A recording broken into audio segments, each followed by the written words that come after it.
Bonjour à tous. Aujourd'hui je vais vous expliquer comment diviser une calathea. Moi j'ai une calathea Warszawski. Désolée mais c'est un nom imprononçable pour moi, donc voilà, je le dis à la sauce. Et voilà, je vais la dépoter, je l'ai rempotée il y a presque 2 mois. Là je vais la dépoter pour la simple raison que je voulais voir l'état de ses racines. Je trouve qu'elle a de plus en plus de taches et j'ai des nouvelles feuilles qui sont apparues avec des taches décolorées et ça m'inquiète un petit peu, donc des fois il ne faut pas hésiter, même si ça stresse un peu la plante, à dépoter, vérifier l'état de la plante, ses racines, l'état de la terre et tout, s'il n'y a pas de maladie, si les racines ne sont pas en train de pourrir, parce que attendre ça peut que ce soit trop tard après. Bon. Donc là je viens de la sortir depuis un petit moment de dehors, le temps que j'ai fait mes réglages pour la vidéo, et mine de rien ça prouve, on peut bien voir que la plante elle souffre déjà de la chaleur, même si elle n'a pas de soleil direct. Je suis sous un auvent et elle a commencé de suite à s'enrouler. Voilà, la preuve que les calatheas c'est des plantes d'ombre, endroit frais, mi-ombre avec soleil tamisé, en faisant attention au soleil l'après-midi malgré un voilage devant la fenêtre. Donc c'est des plantes tropicales qui vivent sous les arbres, donc où il y a très peu de rayons de soleil qui passent au travers malgré qu'elles ont assez de lumière. Donc il faut faire très attention à son exposition. Donc moi quand je l'ai achetée, elle était déjà assez grande, depuis elle m'a fait au moins 4 voire 5 feuilles. Elle avait quelques feuilles un petit peu tachées, abîmées, ce qui arrive dans les jardineries malheureusement. Les gens ne font pas attention, entre les employés qui déplacent les plantes et tout ça. Et alors ce qui m'a inquiété un petit peu, c'est tous ces petites taches marron qui ont commencé à apparaître malgré les arrosages, vaporisation et tout ça. Donc pour éviter qu'elle se dégrade davantage et essayer de comprendre pourquoi, je vais la dépoter, et en même temps j'ai une petite bouture au milieu qui avec 3 petites feuilles, 4 petites feuilles même, qui ont du mal à grandir, et je la trouve un petit peu serrée entre les 3 gros pieds que j'ai. Et donc comme ça on va profiter, je vais vous montrer les calatheas, comment les diviser. Le système est à peu près le même que pour les syngoniums sur la vidéo que je vous ai fait précédemment, mais c'est plus délicat. Les feuilles sont beaucoup plus grandes, beaucoup plus sensibles, c'est plus compliqué à manipuler quand elles deviennent très grandes, que c'est le cas de la mienne. Donc il faut aller tout en douceur pour ne pas abîmer davantage la plante. Moi j'ai un pot en terre cuite verni à l'extérieur qui est très lourd. Donc je vais galérer un petit peu. Je suis désolée par l'avance si je vais choquer certaines personnes si ça arrive et que je l'abîme. Bon, c'est pas pour autant que la plante est morte, ok, elle va mourir, mais malheureusement ça arrive au niveau des manipulations que elle souffre un petit peu. Donc je vais pencher le pot déjà un peu. Alors, comme elle a été rempotée il n'y a pas longtemps, si elle aurait été 4, 5, 6 ans, ça serait beaucoup plus compliqué je pense pour la dépoter, parce que les racines prennent de la place et compactent la terre davantage. Donc ce qui est beaucoup plus difficile pour l'enlever. Là ça ne sera pas trop le cas, en plus j'ai mis du bon terreau assez souple qui ne compacte pas trop, donc voilà. Donc moi je commence par enlever un peu de terre autour avec une pelle délicatement pour aider à détacher. Et alors, je profite du beau soleil breton pour faire ça à l'extérieur, bien sûr à l'abri du soleil. Moi j'aurais peut-être un peu de soleil, mais les plantes j'essaie de pas trop les laisser au soleil pour pas qu'elles souffrent. Voilà. Je sens que ça va être déjà difficile, j'ai l'impression qu'avec le printemps elle a déjà fait un système racinaire de fou. Donc on va tirer vers le haut généralement. Hop, on prend bien la base de la plante, vous voyez, voilà, elle a déjà, je vais enlever ça. On va le voir, je sais pas si on verra dans la vidéo, je zoomerai davantage si nécessaire. Elle a déjà un bon système racinaire qui a commencé à faire le tour, donc qui commence déjà à bien coloniser tout l'espace de terre. On peut vous montrer que pourtant elle avait largement l'espace quand je l'ai acheté et quand je l'ai rempotée, parce qu'elle était dans un tout petit pot de jardinerie, et là elle a déjà fait largement le tour avec toutes ces nouvelles racines. Donc vous voyez, ça va très vite si elle se plaît, si elle est bien, et surtout au printemps. Voilà, donc moi je commence, j'ai mis une grande nappe sur la table parce que d'habitude je travaille avec un petit bac, un petit plateau, et là c'est impossible vu la taille de la plante. Donc je vais griffer les racines, en tout cas elles se forment bien. La terre n'est pas détrempée au fond, à la limite même un peu sèche, un peu trop sèche même. Donc ça veut dire que les arrosages, j'ai peut-être un peu trop espacé, et que la température de la pièce commence à monter et que du coup elle commence à avoir chaud plus vite, à boire davantage, et c'est peut-être pour ça qu'elle commence à avoir toutes ces taches sur les feuilles. Voilà, ça peut être un signe de sécheresse, de soif. Même si elle ne penche pas, elle ne laisse pas tomber les feuilles qui sont toutes ramollies, ça peut être un signe de manque d'humidité. Par rapport à ma Calathea orbifolia, c'est son nom, la plus grosse, qui est dans la salle de bain. Je ne peux pas les avoir toutes dans la salle de bain, donc résumé, elle est dans mon salon, elle est vaporisée moins souvent que l'autre, parce que l'autre est à côté de la baignoire, donc avec les douches et tout ça, elle est bien vaporisée, et bien elle prend pas mal d'eau avec l'humidité de la salle de bain, alors que celle-là, non, dans une pièce de vie normale, généralement on n'a pas trop d'humidité, donc c'est plus compliqué pour elle pour avoir tout le nécessaire. Donc là je suis en train de gratter doucement la terre autour, et on voit, hop, ça c'était la partie qui était dans le pot, donc elle a rajouté au moins ça de plus de terre, donc autour. Donc les racines elles sont déjà bien parties, ça veut dire que 6 mois, 1 an de plus, il fallait la rempoter. C'est des plantes qui sont très bien et qui se plaisent bien, poussent très vite, donc on peut se voir à les rempoter tous les ans. Et donc pour éviter de faire trop souvent, le conseil que je prodigue, parce que souvent beaucoup de gens contredisent, mais moi je le vois par expérience chez moi, quand je les rempote, je rempote toujours dans un pot 2 fois, voire 3 fois plus grand que le pot d'achat, pour qu'elle ait la place pour s'épanouir. On dit ouais, elles sont perdues, machin, tout dépend des plantes. Il y a des plantes qui ont vraiment besoin d'être compactées, parce que c'est des plantes qui vivent dans la nature, dans des endroits assez serrés, et ça c'est des plantes qui poussent énormément, qui deviennent énormes et ont besoin énormément de place pour s'épanouir. Donc c'est pour ça qu'elle présente bien, malgré ses feuilles un peu enroulées, c'est normal. Elle a eu un petit coup de chaud, malgré qu'il fait doux, sans être excessivement chaud ici en Bretagne, mais bon, pour elle c'est déjà très chaud. C'est une chaleur sèche, pas humide, donc du coup elle souffre davantage. Donc, résumé, j'ai regardé un petit peu son terreau. Je regarde toujours le fond du pot où j'ai mis des billes d'argile, il n'y a pas d'excès d'eau, je vois pas des parasites qui se baladent, qui se promènent. Les feuilles c'est quelque chose que vous pouvez faire, et les troncs, la surface de la terre, à chaque arrosage. Prenez le temps, pas besoin d'être tout le temps sous la plante, mais prenez le temps au moment des soins de vérifier, regardez, tout se passe bien, tout va bien. Vous voyez, je me suis rendu compte sur une feuille, je me suis dit c'est rien. Deuxième feuille qui sort, j'ai des taches de décoloration au niveau des feuilles, alors ce qui peut indiquer un manque d'eau, comme ça aurait pu indiquer une autre maladie. Donc pour prévenir davantage le risque qu'elle dépérisse, j'ai préféré la sortir. Et comme j'ai un petit bébé au milieu là qui est un petit peu étouffé, je profite de le faire tout en or. Voilà. Donc le petit bébé, ça va être très compliqué de vous le montrer parce que tellement il est caché là-dedans. Je sais pas si on va arriver en passant mes mains. Donc elle est vraiment au milieu des feuilles.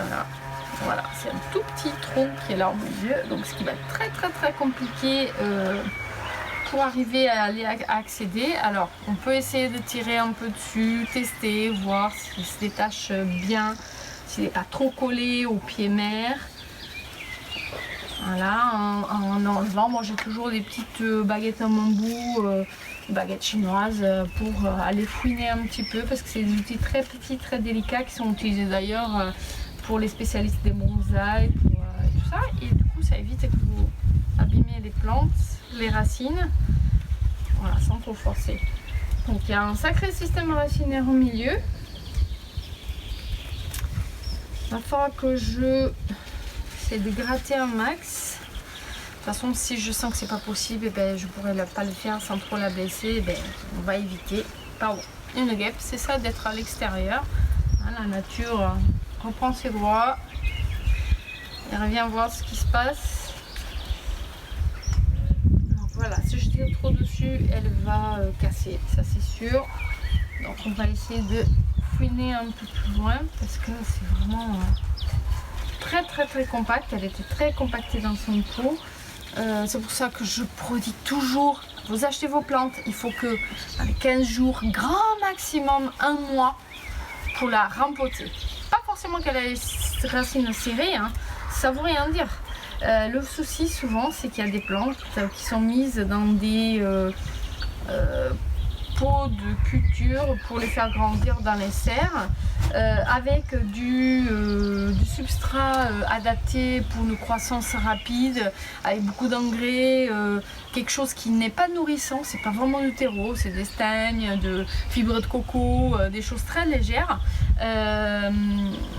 qui gardent l'humidité et que les plantes apprécient pour la croissance rapide, mais n'est pas du tout adapté pour que la plante puisse grandir en bonne santé et s'épanouir, c'est qu'il y ait au moins tout le nécessaire pour bien vivre.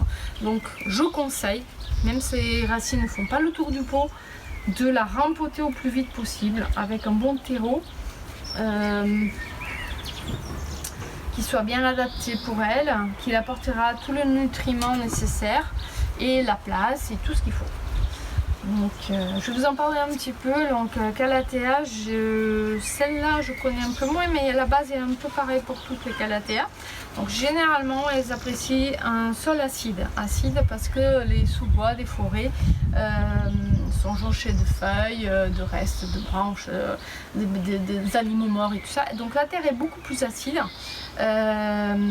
donc c'est ce qu'on appelle un petit peu terre de bruyère. Pas la dite de bruyère, c'est un mélange. Vous pouvez la prendre aussi, mais il faut faire attention parce que des fois elle est beaucoup plus lourde.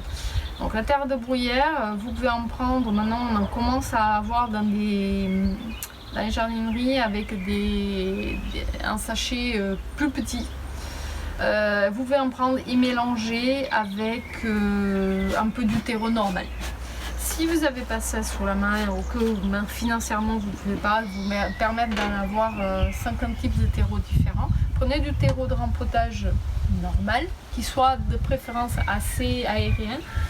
On prend plantes vertes et fleuries et vous mélangez dedans des écorces de pin. Vous trouvez souvent pour les orchidées, que vous mélangerez dedans avec des billes d'argile.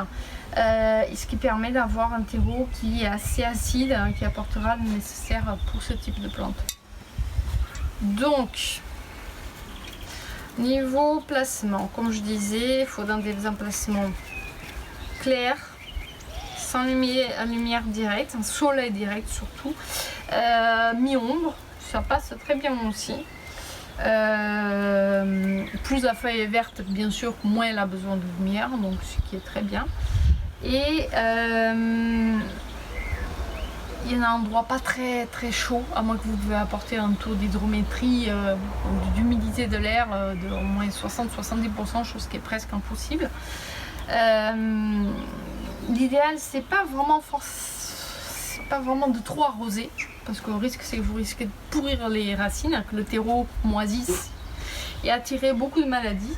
Ce que je conseille, c'est plutôt arrosage quand la terre est sèche, au moins jusqu'à milieu. Il ne faut pas hésiter à aller trifouiller un peu dans la terre pour voir. Et par contre, vous pouvez vaporiser tous les jours. Vaporiser, c'est pas des douches. Attention, c'est deux choses différentes. Les douchers, le problème c'est que vous allez tremper tout, le terreau, la plante, tout. Et ça, vous ne pouvez pas vous permettre de le faire tous les jours. Par contre, vaporiser, c'est une brume que vous diffusez sur la plante et ça, vous le faites tous les jours et elle apprécie énormément. Vous allez apporter déjà un certain taux d'humidité nécessaire pour la journée, voire en été même faire 2 fois, du type le matin et le soir, et ça permet de garder la plante en forme. Bon, ça va être très compliqué, je sens. Donc on va essayer de diviser un peu les racines. Donc, il va falloir que je défasse un peu tout le système racinaire sans trop la blesser. C'est un système racinaire qui se développe très très vite, donc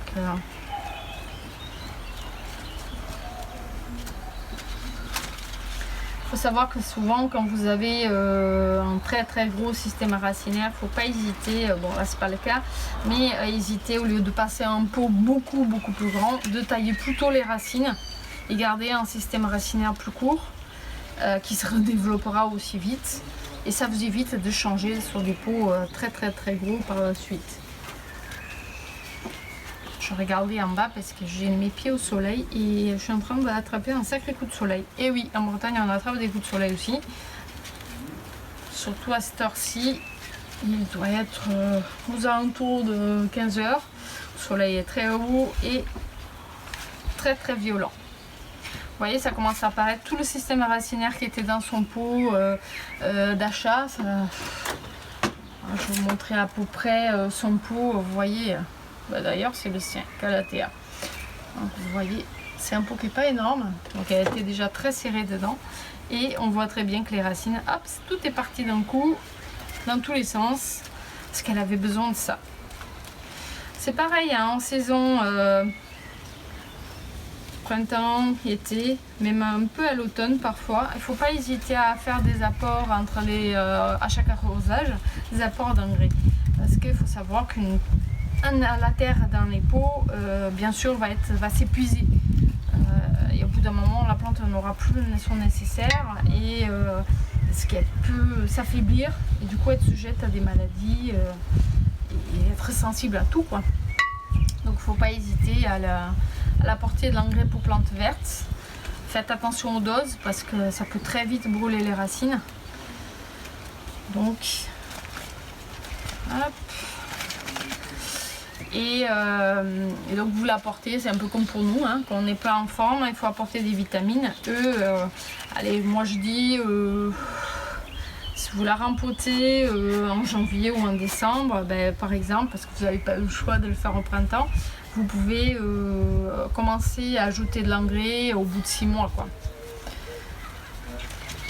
Après en hiver, c'est le moment de repos, généralement on rajoute pas, on arrose simplement.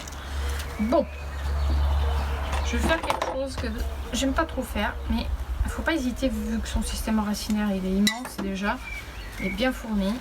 Donc je vais couper quelques racines pour pouvoir accéder au petit bébé qui est au milieu, qui est en train de s'étouffer à force d'être trop serré au milieu.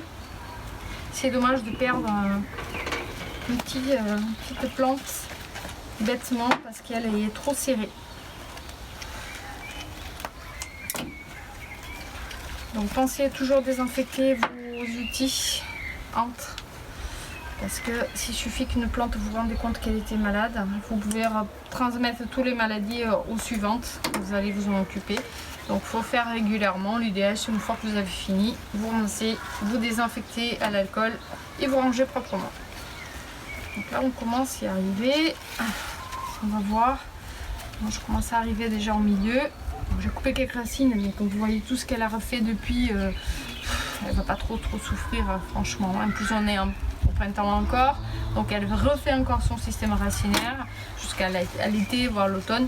Donc vous voyez, on commence à sortir le petit bébé. C'est un accouchement, hein. Donc si elle est collée un peu à sa mère, l'idée c'est d'essayer de trouver un maximum de racines qui lui appartiennent à ses petits pieds pour les récupérer et pouvoir le planter en terre directement.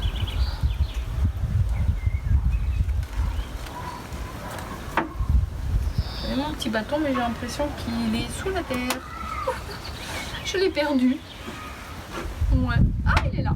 Voilà. Alors, je viens de m'apercevoir en grattant, vous voyez, c'est ce qui est génial. On voit la pousse, comment elle pousse les feuilles, différentes feuilles. Vous voyez, il y a déjà une nouvelle branche qui part là. Donc ça, par exemple, c'est une branche dans 1 an, 2 ans. On pourra, par exemple, la séparer de la plante mère et pour faire une autre plante, une autre bouture. Voilà. C'est comme ça qu'on divise les calathea. Par division. On ne peut pas tailler une feuille et la mettre dans l'eau, ça ne marchera pas. Il faut les diviser. Sinon, récupérer des graines, mais alors ça risque d'être très long. Alors, on va vérifier au milieu si elle n'est pas attachée à la plante mère. J'aimerais savoir laquelle c'est.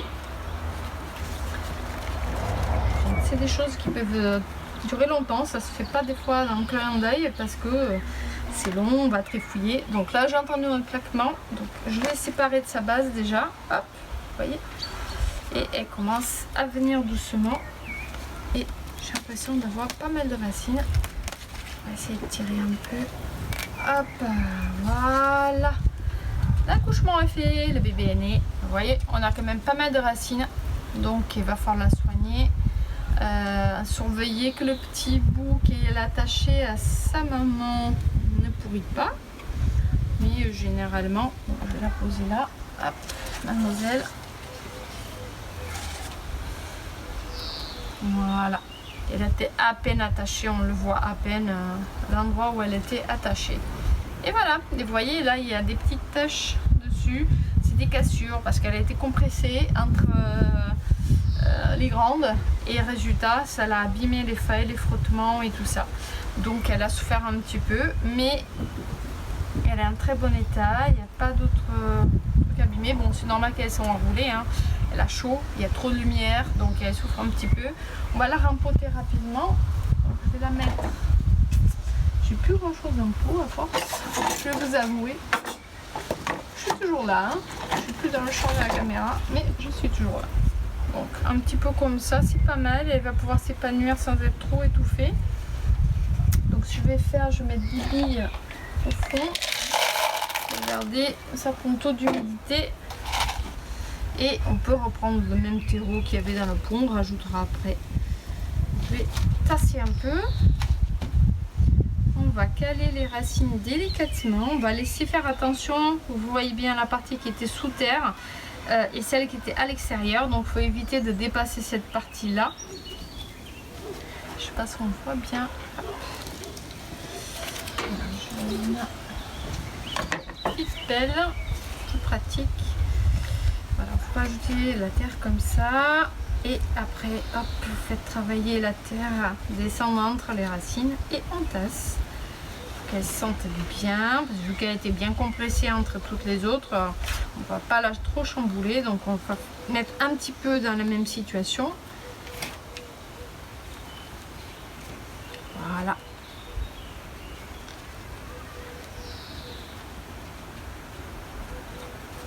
Et voilà, un petit bébé calathea qui, j'espère, va bien se porter, il n'y a pas de raison.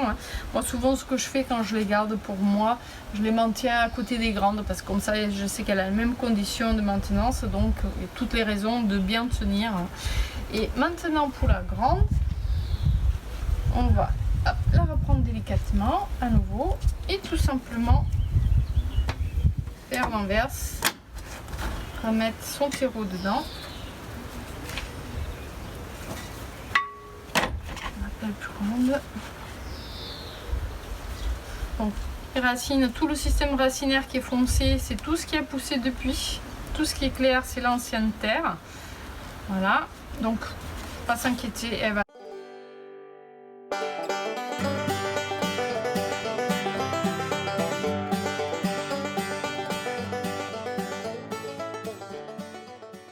Mesure, je tasse un peu. Donc là, hop, je vais la présenter. Je vais faire un peu de place. Tire le pot qui pèse ultra lourd. Hop. Et voilà. Voilà, on n'a plus que la rempoter.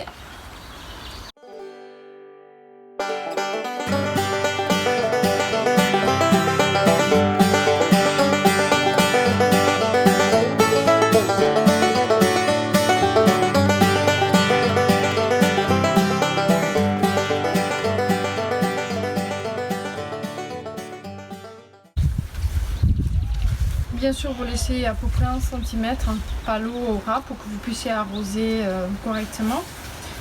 Bien sûr, après ça, je vais l'arroser, la remettre à sa place et la laisser tranquille maintenant quelques jours et même longtemps.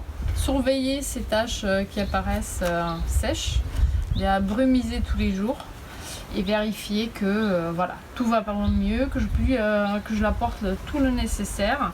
Voilà, après c'est tout à fait normal qu'une plante vous fasse un petit peu la tête après un rempotage, que ce soit un dépotage, rempotage comme je viens de faire avec division, que ce soit un rempotage tout simplement du magasin. Elle subit quand même un stress, un changement de placement et tout ça, donc c'est tout à fait normal. Pensez à laisser attendre une semaine, il faut de la patience. Le jardinage, on m'a toujours appris les anciens que c'est de la patience avant tout. Beaucoup d'observations. Et c'est comme ça qu'on apprend avec les plantes. Bien sûr, après, vous avez beaucoup de vidéos, beaucoup d'informations sur Internet. Faites attention, vérifiez par rapport à vous. Pas tout suivre forcément à la lettre. Tout n'est pas bon. C'est à vous de vous faire un petit peu le jugement et vous adapter et adapter votre plante en fonction de chez vous et de vos habitudes. Voilà, de ce que vous pouvez lui apporter. Voilà mes amis. Je vous remercie de votre attention, j'espère que la vidéo n'a pas été un peu trop longue, que vous avez bien compris comment le faire pour la division. N'hésitez pas à poser des questions au besoin, je serai là pour vous conseiller, pour vous renseigner. Merci.